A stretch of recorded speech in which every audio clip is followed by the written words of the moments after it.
Hello, Jeando. Hello, Kevin.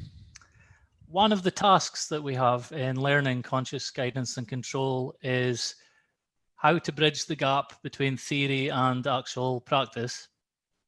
And to do this, a person needs a clear understanding of the difference between theory, principles, rules, and orders or instructions. So can you talk about what's the difference between these things and how do they relate to one another, both in theory and in practice? Yes. Well, there are different theories. Theories are just verbal speeches that we make about how things are going to develop, how they are going to unfold, what can we expect, how could we prepare. This whole idea of preparation is central to FM Alexander's ideas, how to in fact view the future in advance. Well, he found that it was quite easy. In fact, if you have habits, or you can predict the future very simply. You know what you're going to do. It's it's not difficult, you know. Well, fine. Now it can become difficult if you suddenly change your mind in advance, which means that you want to combat the habit. You want to, in fact, change how you're going to react to a certain situation. That you know normally would be taken care of by your habits. Your habits are sorts of a series of decisions that are taken without you being fully aware that you are going to, well, that you are in fact doing this. So the whole question of change is asked by Alexander. And so, before explaining the differences between theory and then principles, orders, and rules, I'm going to start with the fundamental question: is yes, predicting the future that you know is going to happen because it's your habit to react in this way, and you would prefer not to react in this way. So change is necessary. You feel the necessity to change. Well, you might go to see, somebody like me that is teaching long distance lessons of the initial Alexander technique. So that's my perspective. I was trained as a somatic teacher, but very quickly after my training, which is less than 10 years later, I totally abandoned that idea. So my comments on the subject are not exactly the comments that would make a patented teacher that is still teaching the somatic guidance system. So it's important that you know that, and it's important in such a way that you can make yourself your own idea and compare the different perspectives that are offered either by the true Alexander technique, as they call it, or the initial Alexander technique as I teach it. That's it. And so let's go back to what Alexander is saying, because I must admit that 90% of what I teach comes from Alexander's books and not from my stat training. I had to, well, translate the books into French, and then from there I started to translate the book in English too, because as they were written a century ago, it was necessary to, well, translate every sentence Alexander was saying into something that was more current. So let's go back to these words, Alexander's words, and see what we can make of them and how we are going to approach the problem of theory and the translation of theory to principles. In order to translate theory in principles, you have to understand one thing is that principles apply every time, everywhere, in every conditions, while theory are just, something that you need to experiment with under very controlled condition to see whether you can draw out of it a principle that is in accordance or contradicting your first theory. A principle is a sort of very advanced theory that has been tested with controlled experiments. That's the first view. Okay, let's have a look at what Alexander is saying, because this is quite interesting.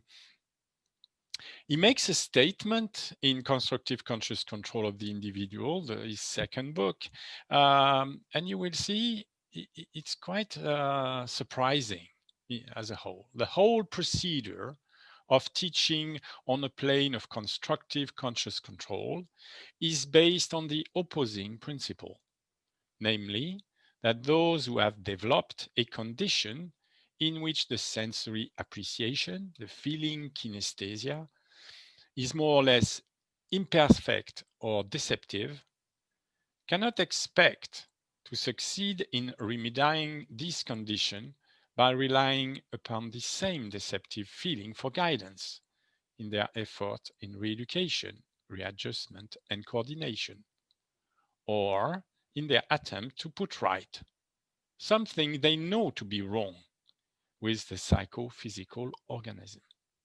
So, the first thing I want to deal with is talking about an opposite principle, that this procedure of teaching on the constructive conscious control is based on the opposite principle.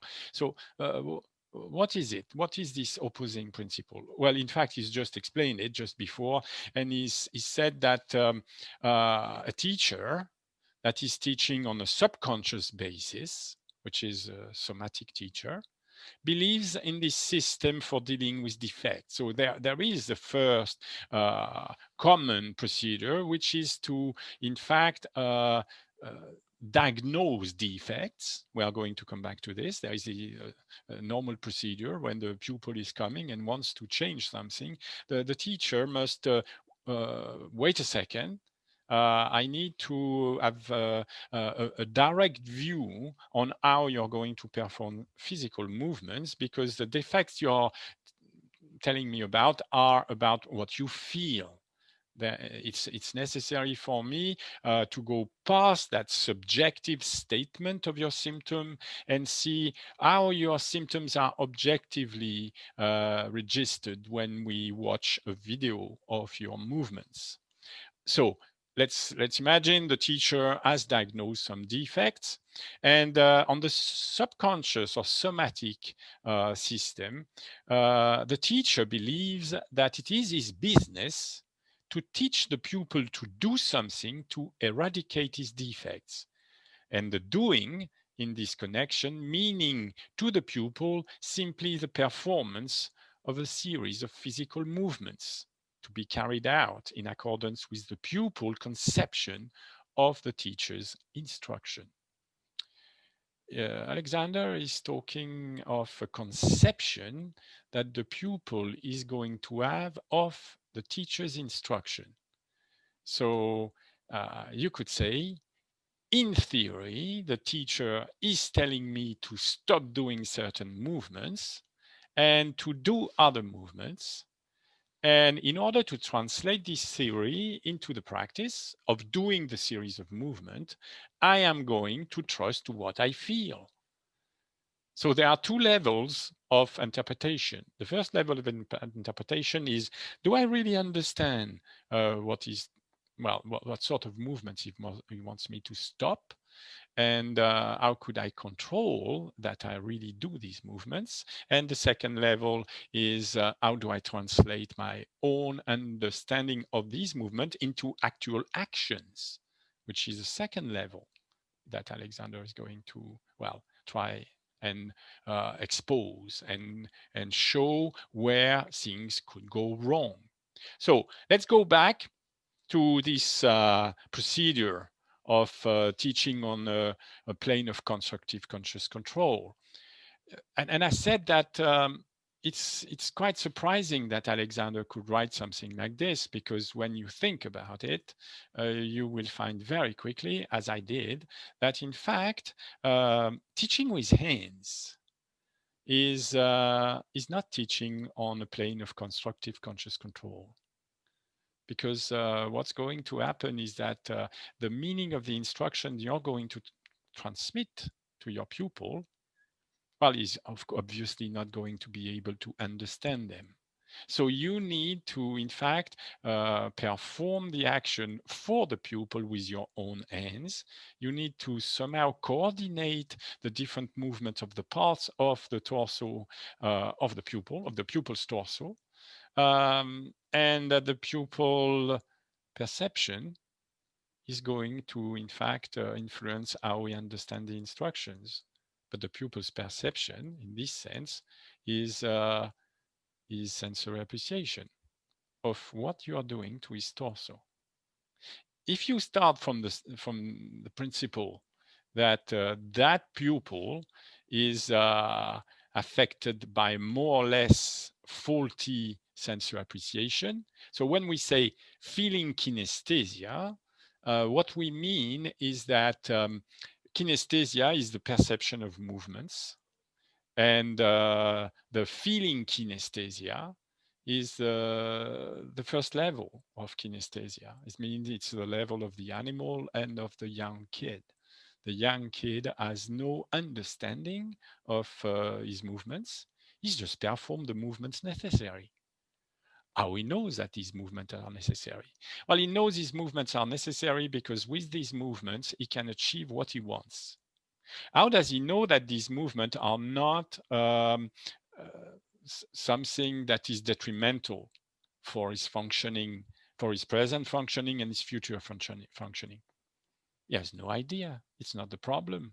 The problem is to, in fact, find a solution, find how to obtain an end. So if the end is to walk, he's going to walk. If the end is to sit down, he's going to see whether his movement allow him to sit down. If he does, that's fine. That's it. Much later, he may discover that the repetition of these solutions of movements may lead to grave defects. And these defects are, you will see, on the physical side, but also on the mental side. So we have a pupil that wants to obtain a certain end and produces a series of movements. And we are going to consider that these movements are defective. These movements are not the one we want. And Alexander clearly describes these movements, how what we mean by incorrect movement. So a rule is just a condition and a consequence. In such condition, I will do this and this. Yes. And so we do apply rules in activity, but very often the rules we apply are not properly reasoned. There are rules that have been installed when we were very, very young, for example. Yes, or rules that we learn with teachers that were not really aware of the complexity of the system we are dealing with. Because when we are talking about movements, we are talking about the movements of an anatomical structure that is very, very complex.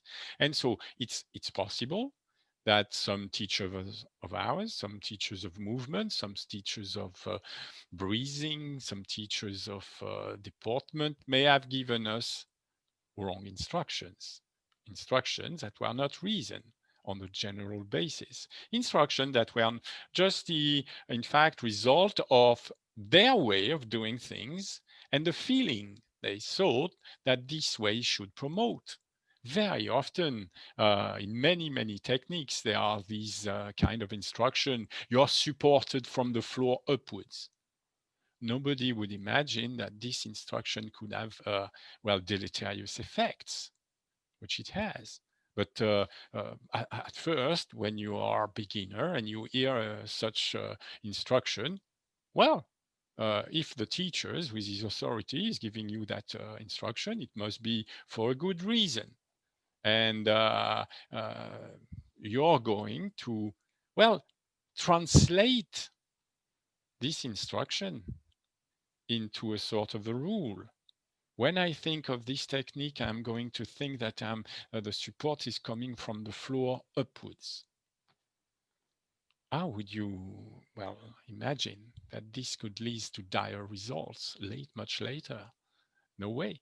So it's not because you have a rule that your solution is there, because the rule for the somatic teacher is to trust in sensory appreciation. The teacher trusts that when he places his hands on your organism to direct the different parts, you are getting a correct information, and you can base your movement on that information. When in fact, what is happening is that the student that is manipulated in this way feel the different manipulation with is feeling kinesthesia. And so you imagine it will take years and years to impress his embodied conception with something new, because well, of course, the teacher is only working with you 1 hour every day, or 1 hour every week, or 1 hour every month. I don't know. So the rest of the time, you have to deal with yourself. And so let's imagine during the first 10 encounters with the teacher, well, you won't have any time to build a new embodied conception. You're going to be surprised by the new organization of the parts. There is no way for you to create a correct mental model of what the teacher wants you to perform, because it's also clear that when the teacher is manipulating you, he is no magician. Your own habits of movements are always going to be there, fighting against it. So what he can construct at a certain moment is just an approximation of maybe what he wants, or the model itself. So it's very difficult to understand how Alexander could talk of teaching on a place of constructive conscious control, and at the same time teach with his hands, making the pupil feel what he thought was the correct organization of the parts. It's very strange. So it's possible to have a different theory.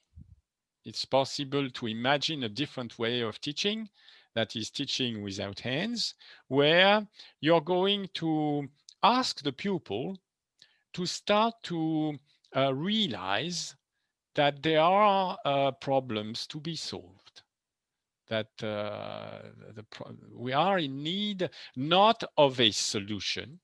I mean, that is the great package. I offer you the solution. No, what you need is different. You need is to understand the power of speech in order to construct inquiries. So every time you construct an inquiry, it may be strange for you to hear this, but you have to, in fact, construct a theory.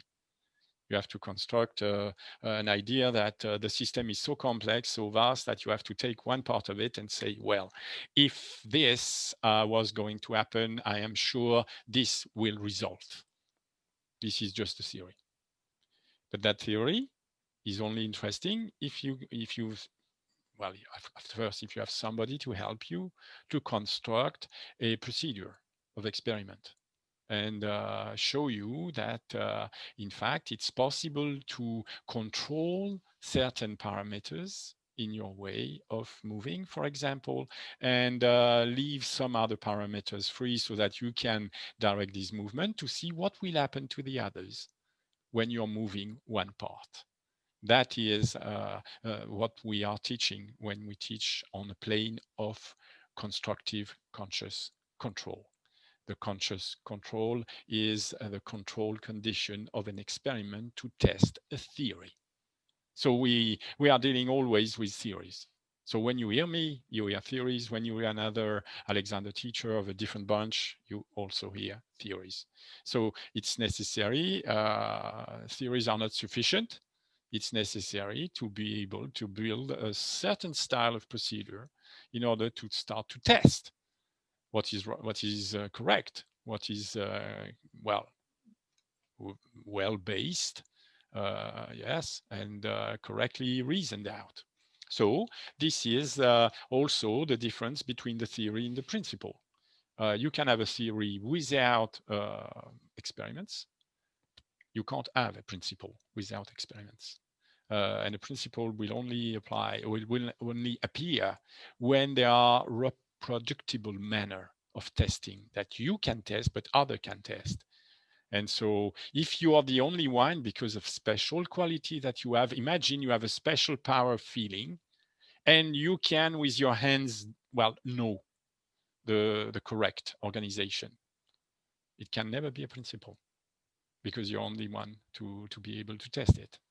So it's necessary to be able to share conscious guidance and control, for otherwise it's not conscious guidance and control. It's somatic guidance and somatic control, controlled by feelings. And by definitions, you cannot explain feelings. You cannot demonstrate feelings. Feelings are, well, impervious to speech. If I say to you, I am tired, you have absolutely no clue. It's impossible for you to have any clue of what I'm talking about, what it is I exactly perceive when I say I am tired. It sounds absolutely outlandish, but it's absolutely certain. You know, what being tired for a person is going to be completely different for another person because their experiences are different. So we want to remedy what we call a condition of sensory appreciation that is defective, and we cannot use sensory appreciation. So what do we use? Well, that's where the Alexander technique comes in. We start to use reason models. We start to, in fact, try and understand how the mechanisms are constructed, how the different parts of these mechanisms are moving one relative to the other. And we try to then invent instructions. Instructions are verbal speech orders that we give ourselves to guide our decisions of movements. So these instructions are defining movements.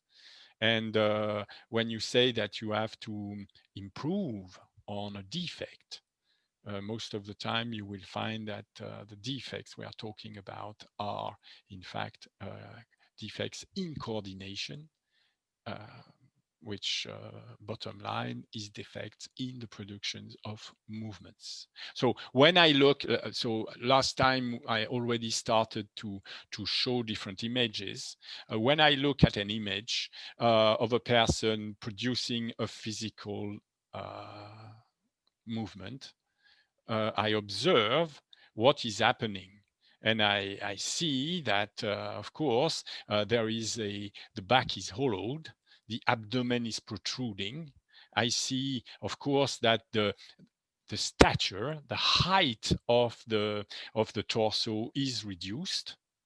And this is just when moving the hands toward the front in order to touch someone, either in inclining the torso forward or not.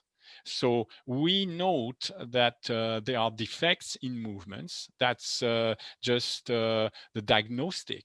We think, okay, there are defects in movements. You give an instruction to somebody. You say to the person, could you place your hand on that person? And the person will do so. And then you have a stage where we call visual observation. And Alexander himself, in fact, started this idea of visual, observation. So, of course, when you do observe the person, is exactly what I said the last time. You are giving instructions to the person, but we are not talking of instruction of just incline the torso or bring the hands forward, because of course this is the end. We are interested to, in fact, analyze the different movements of the parts and to see whether it could be possible to, in fact, when we say analyze, we mean disassociate the movements of the different parts, represent the different movements the different faulty movements to the pupil and say to the pupil, you see, when I watch the movements of the different parts, I see that, of course, the middle torso is moving faster forward than the upper torso. And you can see that this is happening when the person is inclining the torso or when the person is not. Meaning that, well, of course, it's different persons, different subjects here, but the same system will apply to the same person. So you see, we have a habit. So it's the basis of this technique is we work with habits. And habits are the meat we work with. If the person is just doing this kind of movements once in a while, then the initial Alexander technique that we use is not appropriate. We cannot work with something that is totally erratic. We have to deal with a certainty. So we first establish by viewing a few movements performed by the pupil in different conditions, whether the same series of movements. So we saw the middle torso going forward, the upper torso going back, and we watch, and we after just viewing 5 minutes of video, we can say, yes, the person is in fact repeating the same series of movement. And the same series of movements, which we call a coordination of movements, produce all the time the same results.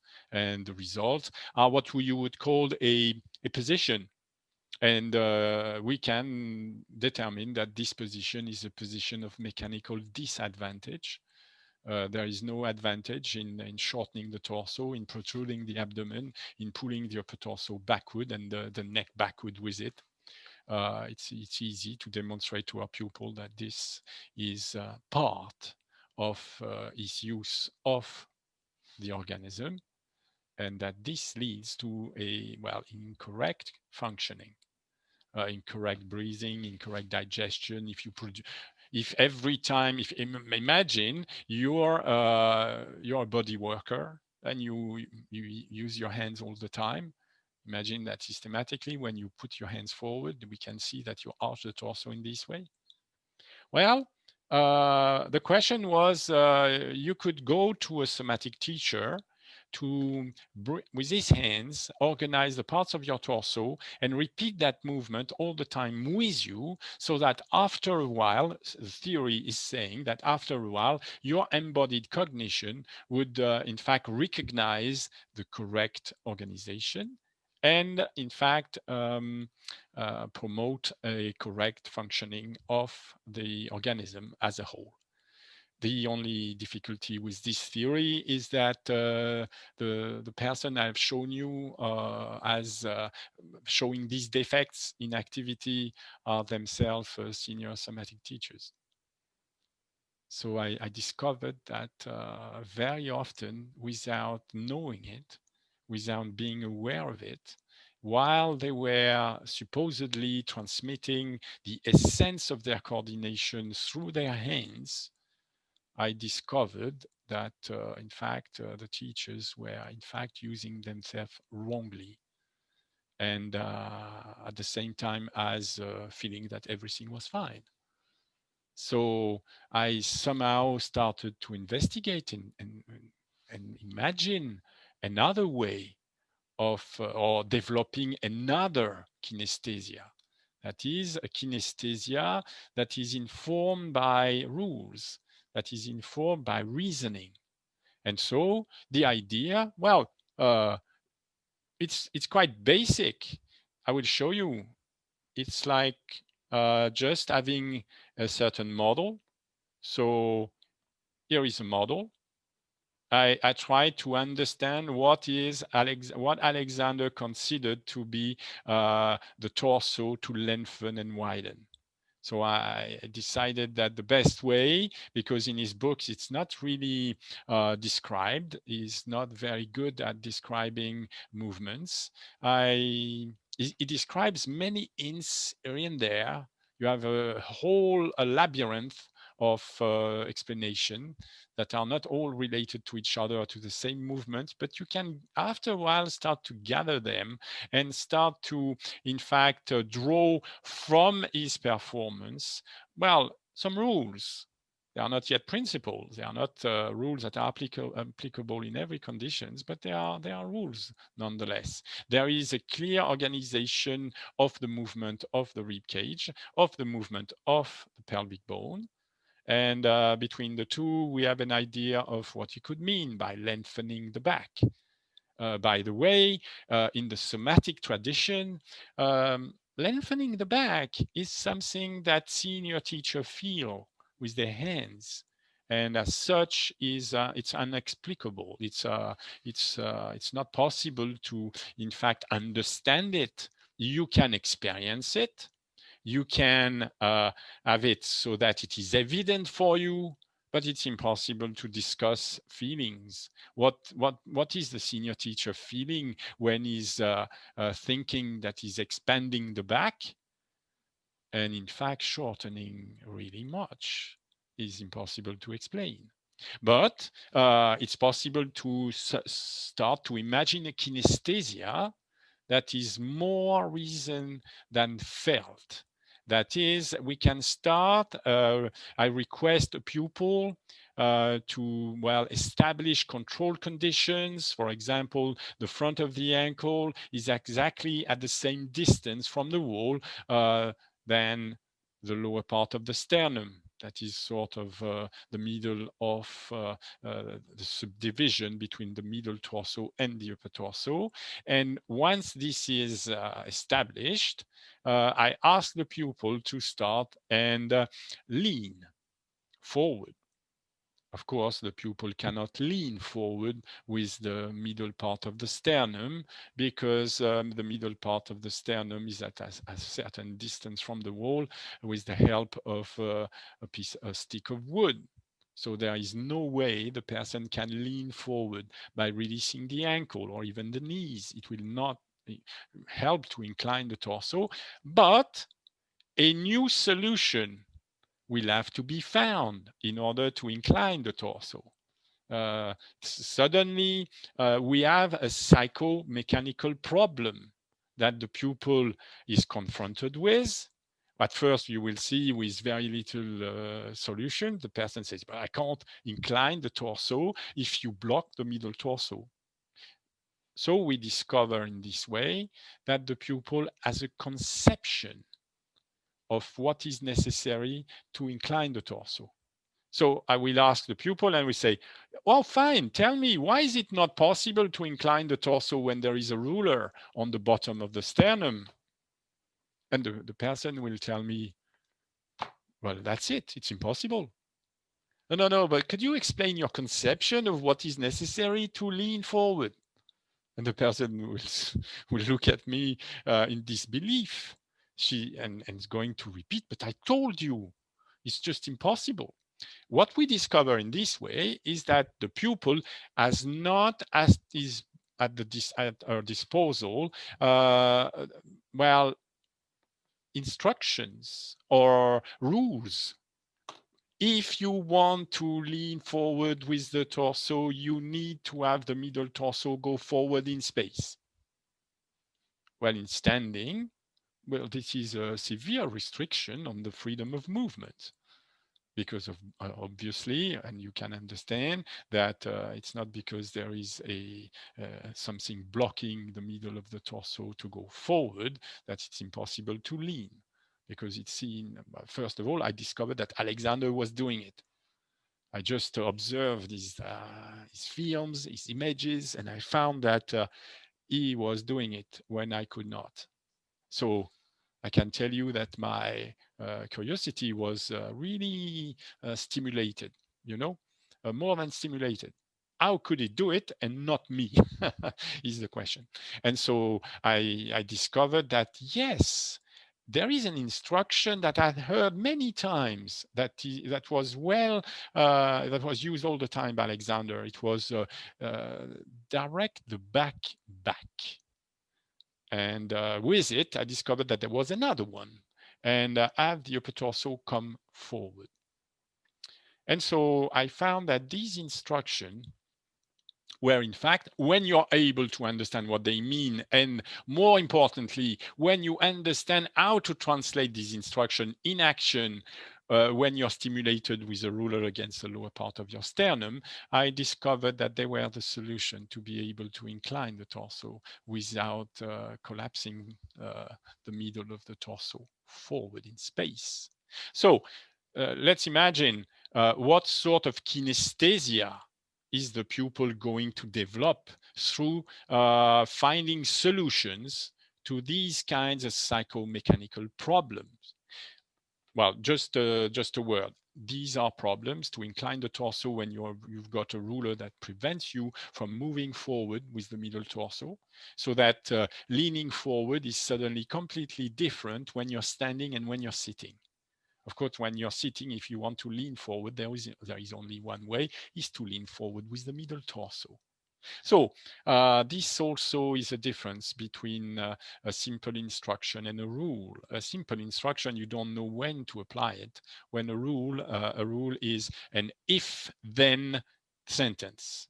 So if I am sitting, I have to lean forward with the middle torso.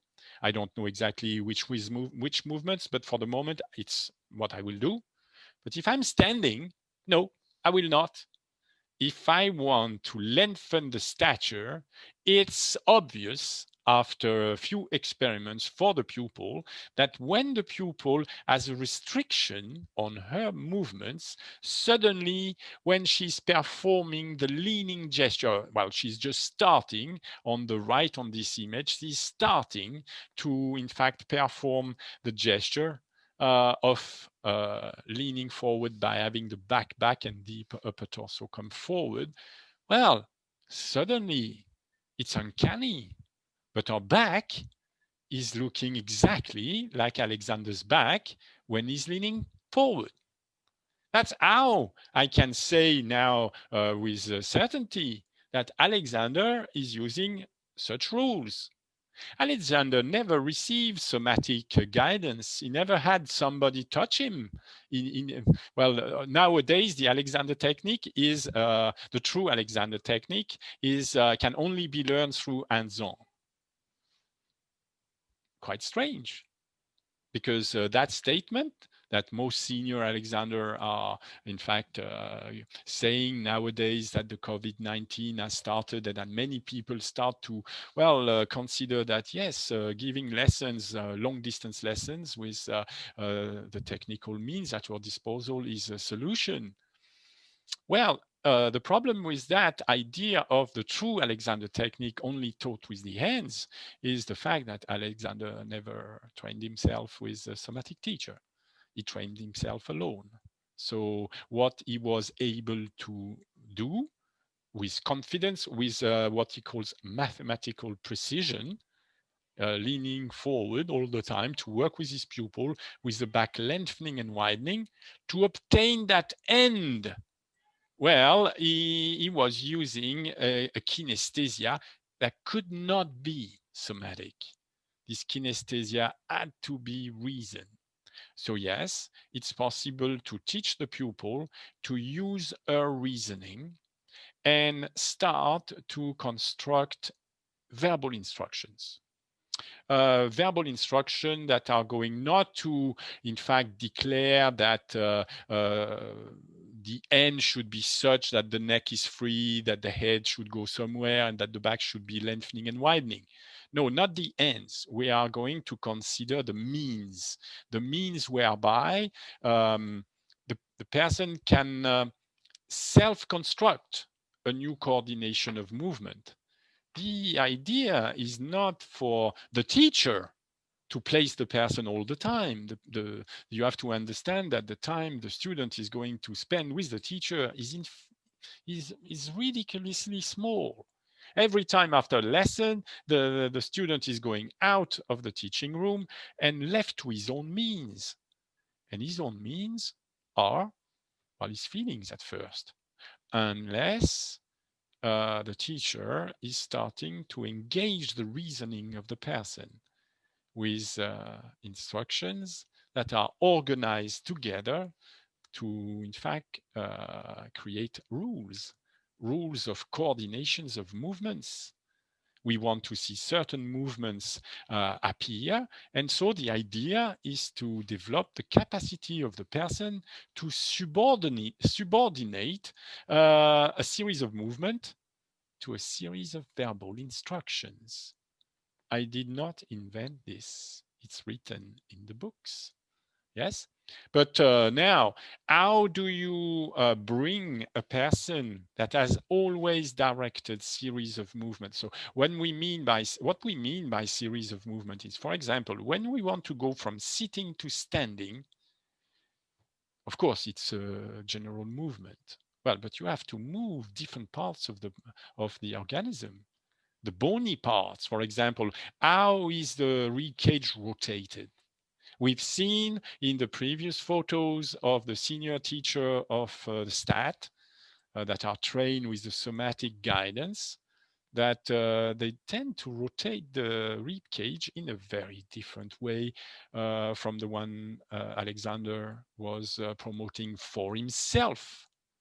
Not only the modern teachers are, in fact, promoting their own coordination in an incorrect way, but they transmit with their hands the same, conception that they have of these movements.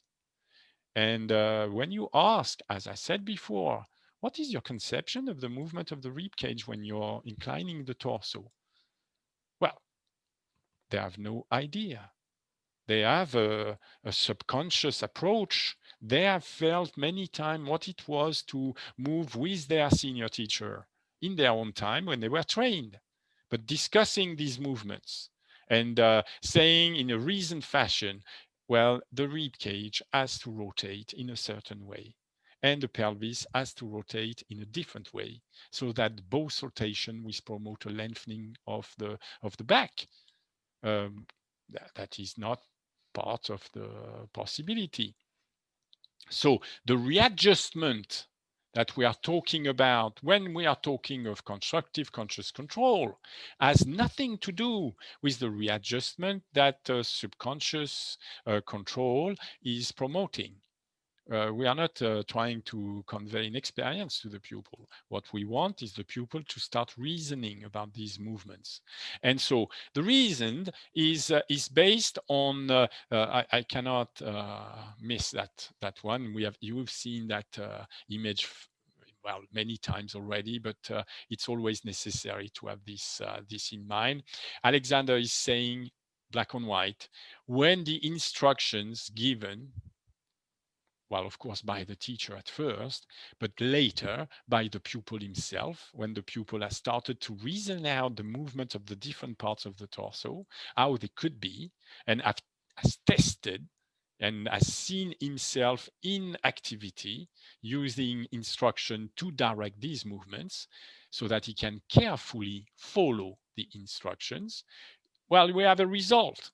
When the instructions given are carefully followed, the effect upon the whole mechanical mechanism of the person concerned is shown by the fact that when the coordinating principles brought about by this method are established, there is a constant tendency for the torso to lengthen. Whereas the usual tendency due to the faulty standing position and the incorrect coordination which follow is for the torso to shorten. So I've dealt with this because, of course, I am not saying we need to, in fact, imitate Alexander. No. We have to study how Alexander is organizing the movements of the mechanism. That's what I've tried to do all the time during the last 20 years. That has been my constant idea. The central idea is to think, okay, how should the pelvis and the thoracic cage be organized together so that we can get an organization of the parts? No, not how I can get, how anybody can be controlled by video to get, by visual observation, exactly the same result as Alexander was obtaining for himself. And so, well, I declare today that yes, I can. I can, well, say that most students are able, despite most of them are students or teachers of the modern Alexander technique, despite their cultivated habits in the somatic tradition, they can somehow detach themselves from the feeling sense and start to guide their series of movements with verbal instructions that are based on spatial reasoning of the movements of the different parts.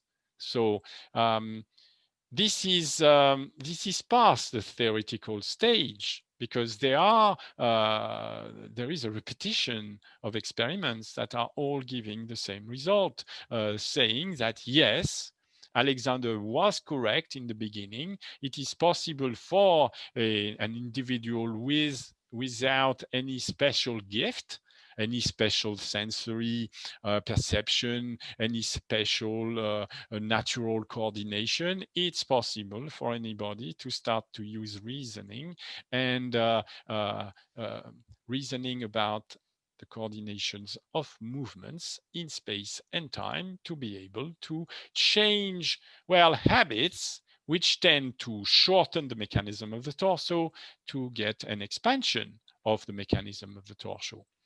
So now let's have a read.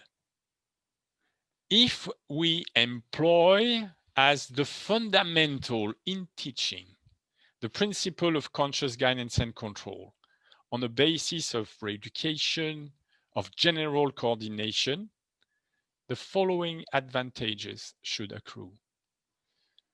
First, the pupil will be made aware of his specific defects in the employment of his mental and physical organism in physical performances. Second, when he has been made aware of these defects, it can be taught to inhibit the faulty movements,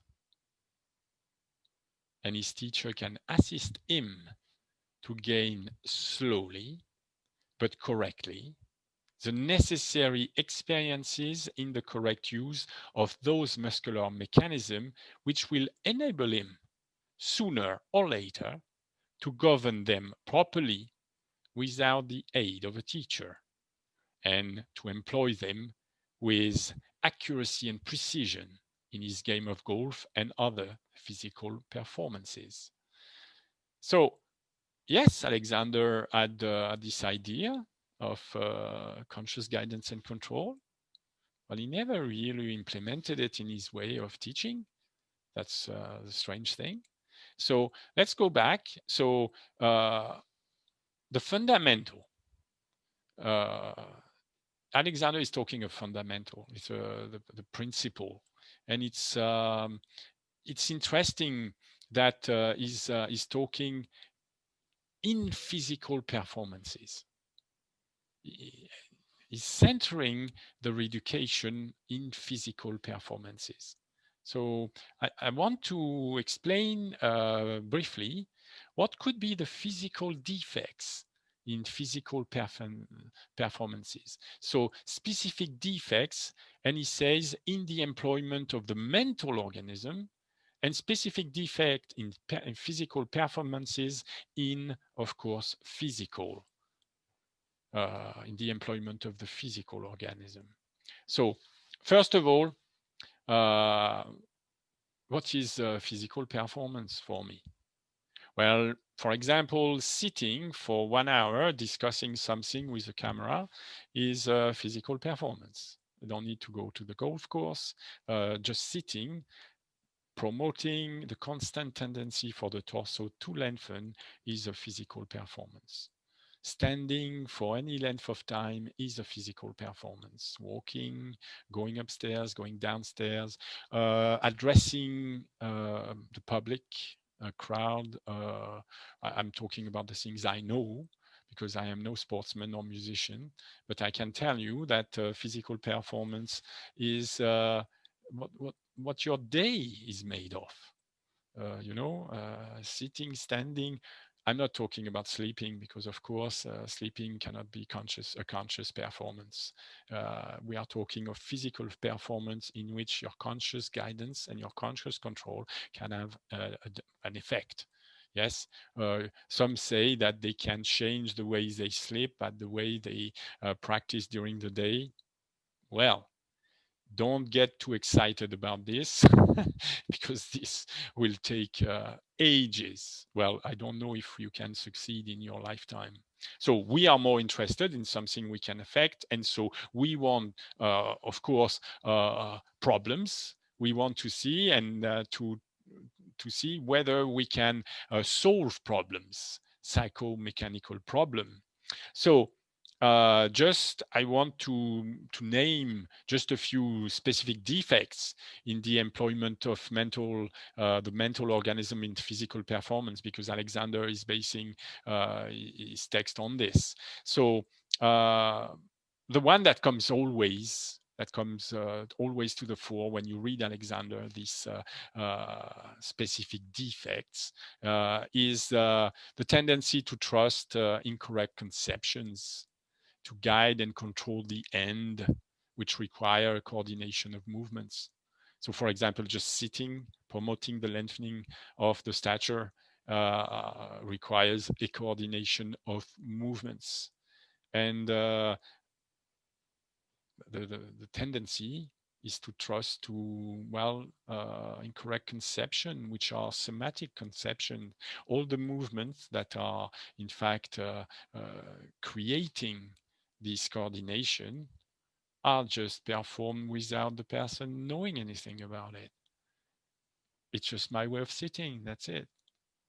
I always sit like that, and my father did the same.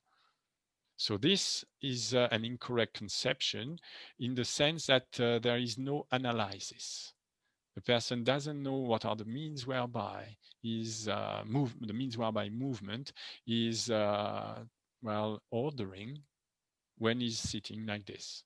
He has no idea of what sort of movement could the pelvis or the rib cage and the pelvis and the rib cage do together in order to promote correct sitting?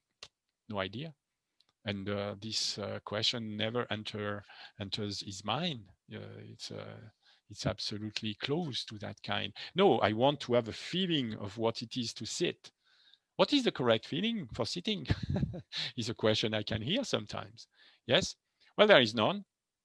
And when you're going to change your coordination, when you're going to start to approach the different movements you can make, because you're giving yourselves a series of instructions to direct these movements, you will discover that the feeling you're going to get by, in fact, organizing these movements together is going to change day by day. So you cannot base anything on what you feel. You have to base your change process of change toward a new habit just with reason instructions and control that you can obtain by visual observation. Now, what is a specific defect in physical performances in the employment of the physical organism? Well, it's very simple. It's the production of incorrect movements. Alexander points to incorrect movements. And he says, well, yes, you are producing incorrect movements with the different parts, the result being that you're shortening the torso. If you can see a person that is accelerating the middle torso forward and slowing down the upper torso, you will see that the person is arching, is hollowing the back and protruding the abdomen. So the person is doing these movements. I know that the person is not aware that he is doing these movements. So when we started the conversation, the idea was to correct defects. And there were two possibilities. The one is to, follow what the teacher is saying, say, stop shortening the stature, yes, and do something else. Do the thing that I have shown you, you see? So this is the subconscious conception. The conscious conception is different. The conscious conception is first to analyze the movement. So you don't do anything at first, and you analyze the movements, and you start to realize that, yes, there are bony structures that are really moving. And you can see these bony structures when you look at your own recording of your lesson. Your own lesson has been filmed, and the teacher will make sure that you select different anatomical landmarks that are on bones so that you can follow their trajectory when you perform a movement. When you're asked to take a piece of wood and you're raising the hand, you will be told that your elbow is following the movement or leading the movement with a certain trajectory. Well, it's seen on video. There is a trajectory. Yes, but could you use a verbal instruction in order next time you're requested to move the hand in the similar position in space so that the ruler is pointing somewhere? Could you have a rule? So the rule is when I move the hands upward, I will direct the tip of the elbow forward and down. Well, the first thing is to just experiment and see whether this is possible. At first, you will find that your habit of movement, in fact, has the elbow trajectory defined within it.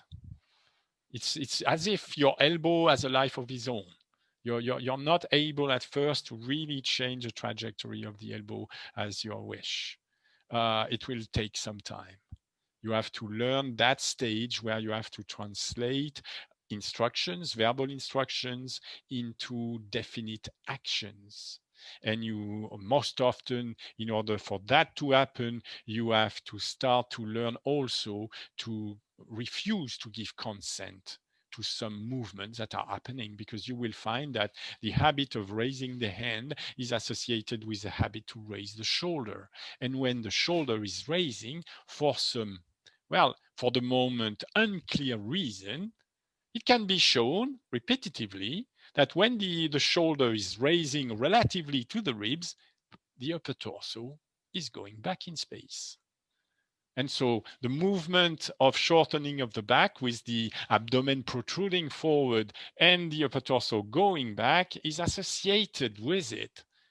So that I'm not going to explain straight away why, but at first, when you watch the videos, yes, there is a connection between the movement of the mechanism of the arm and the movements of the mechanism of the torso, or the parts of the mechanism of the torso. And you are asked to reason about it. Yes, and you can reason about it because in the initial Alexander technique, we are using words. We are using instructions in words that are defining the movements and the trajectory of the movements of the different parts.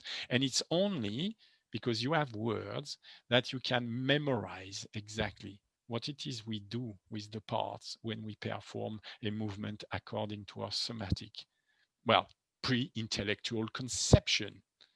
And this idea of using instruction and subordinating movement to instruction is in fact only possible if you are able to describe movements. I found something astonishing is that very often I will indicate to a person a certain tendency for a wrong movement to happen, that is shortening the torso. And if the pupil hasn't got the words to describe the movements, next time I see the pupil, the week after, for example, and I ask the pupil what it is you did just now, because the pupil has just repeated the old habit of projecting the middle torso forward and the upper torso back, for example, shortening the back. And the pupil will not know. The pupil will not know what to say. The feelings are incapable of very clear disassociation of movements. Speech can. And so if you rely on speech, you can memorize this kind of habits. If you don't, you tend to forget. you tend to forget very, very quickly. You just need 15 minutes, it's gone. It's amazing. So I can't understand why Alexander continued to teach with his hands. No, because Alexander knew this. There is a chapter on memory in the second book, and it's absolutely clear that he knew this. And still, he continued to impress people with his sleight of hand. Incomprehensible. For reason-based activity, a professional activity, it's very strange. So this is unfortunately only the first half of that discussion. We need to continue, and the next one will be the relationship between principles and conception. I think it's one part of Alexander's explanation that most people don't get very easily.